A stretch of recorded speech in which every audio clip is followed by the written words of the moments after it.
Ken, I have to ask you, do you consider what's going on now the election heist? And if so, could you explain to folks how this is working?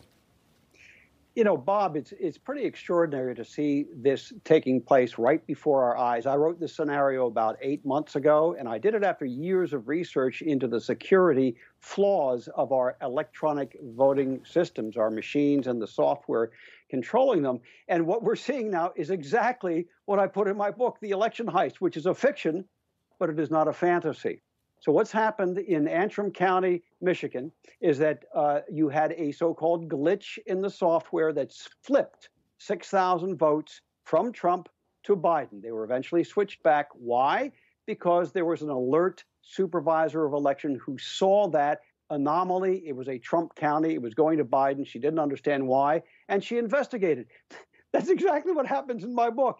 And then you have 2 counties in Georgia where the same thing happened. And there we learn that election officials uploaded a patch from the manufacturer, Dominion Voting Systems, either the night before the election or the day of the election.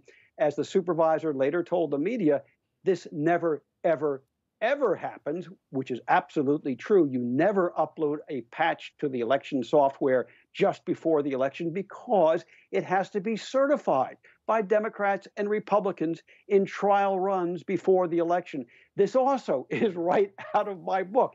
So these are flaws in our electronic voting systems that I knew about, that many other people knew about. I wrote the book to warn the Trump campaign, and now the only remedy is manual recounts. Oh, well, that's